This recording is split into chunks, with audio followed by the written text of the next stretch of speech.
Hi friends, இப்போ நம்ம தமிழும் சரஸ்வதியும் சீரியலோட ப்ரோமோ ரிவ்யூ தான் பார்க்க போகிறோம். வாங்க வீடியோக்குள்ளே போகலாம். இதில் ஃபர்ஸ்ட் செல்லையே ராகினி அவங்களோட பர்த்டே நாளில் அவங்களோட ஃபேமிலியில் இருக்கவங்க யாருமே கால் பண்ணலான்னு சொல்லிட்டு ரொம்பவே சோகமாக இருக்காங்க. ஆனால் இதுதான் சக்கன்னு சொல்லிட்டு அர்ஜுனோட ஃபேமிலியில் இருக்கவங்க எல்லாருமே ராகினியை செம்மையாக மைண்ட் வாஷ் பண்ணுற மாதிரி அவங்களோட ஃபேமிலியை பற்றி தப்பாக பேசுறது மட்டும் இல்லாமல் அவங்கள தான் நல்லா பார்த்துக்குறோன்னு சொல்லிட்டு அவங்களே யோசிக்கணுன்ற காரணத்துக்காக ராகினியை தாங்கன்னு தாங்குறாங்க. ஆனால் ராகினியோ எதை பற்றியுமே யோசிக்காம அவங்களோட ஃபேமிலியை பற்றி மட்டுமே யோசிச்சு பார்த்துட்டு ரொம்பவே கவலையோட இருக்காங்க. அதுக்கப்புறமா அவங்க எல்லாரு கூடயும் சேர்ந்து கிளம்பி கோயிலுக்கு போகலான்னு சொல்லிட்டு போகும்போது யாருன்னே தெரியாத 2-3 ஆட்கள் வந்து ராகினியை ஒரு கார்ல வச்சு கடத்தி கூட்டிட்டு போறாங்க. அது மட்டும் இல்லாம அவங்களோட கண்ணையுமே கட்டிடுறாங்க. உடனே இதை பார்த்து பயந்து போன அர்ஜுனோட ஃபேமிலியில இருக்கவங்க எல்லாருமே ராகினியை எப்படியாவது காப்பாற்றணுன்றதுக்காக அவங்க பின்னாடியே கார்ல ஃபாலோ பண்ணி போயிட்டு இருக்காங்க. ஆனா இன்னொரு பக்கமோ ராகினியை கடத்தி கூட்டிட்டு போனவங்க அவங்கள ஒரு இடத்துல போய் விட்டுறாங்க. உடனே ராகினியும் பதறி போய் அவங்களோட கண்கட்டி எல்லாத்தையுமே அவிழ்த்து பார்த்தாதான் தெரியுது அவங்க வந்திருக்க இடமே தமிழ் இதுக்கு முன்னாடி வாங்கினதா சொன்ன ஒரு வீடு தான். அது மட்டும் இல்லாம அதுக்கு முன்னாடி ஒரு ஆபீஸ் மாதிரிலாம் செட் பண்ணி கோதை மருத்துவமனைன்னு எழுதி வச்சு அதுல ஒரு சேரும் போட்டிருக்காங்க. அது மட்டும் இல்லாம அவங்களோட ஃபேமிலி மெம்பர்ஸ் எல்லாருமே அவங்களுக்கு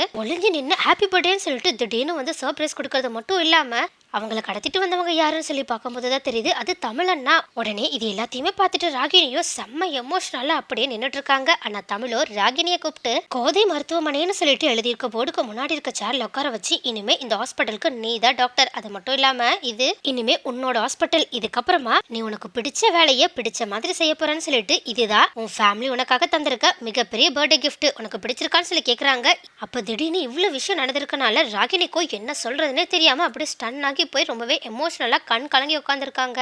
ஆனா கோதை குடும்பத்தில் இருக்கவங்களும் ராகினி எதுவுமே பேசலனாலும் அவங்க ரொம்பவே ஹாப்பியா இருக்காங்கன்றத அவங்களோட முகத்தை வச்சு தெரிஞ்சுக்கிட்டு ரொம்பவே சந்தோஷத்தோட இருக்காங்க. நெக்ஸ்ட் என்ன நடக்கும்? ஒரு பக்கம் என்னடானா கோதை ஃபேமிலியில இருக்கவங்க எல்லாருமே ராகினிக்கு என்னென்ன பிடிக்கும்னு சொல்லிட்டு அவங்களுக்கு ஏத்த மாதிரி எல்லாத்தையும் செஞ்சுட்டு இருக்காங்க. ஆனா இன்னொரு பக்கமோ அர்ஜுனோட ஃபேமிலியில இருக்கவங்க ராகினிக்கு பிடிக்கலனாலுமே அவங்க பக்கம் ராகினி இருக்கணும்ன்ற காரணத்துக்காக அவங்கள வற்புறுத்தி அவங்களுக்கு இஷ்டமே இல்லாத செயல் எல்லாத்தையுமே செய்ய வச்சுட்டு இருக்காங்க. அதனால ராகினி இதுக்கப்புறமாவது யார் தனக்கு உண்மையாவே எல்லா நன்மையும் பண்றாங்க, தாமெல்லாம் அன்பு வச்சிருக்காங்கன்றத புரிஞ்சுப்பாங்களா இல்லையான்றத அடுத்த வீடியோல பார்க்கலாம்.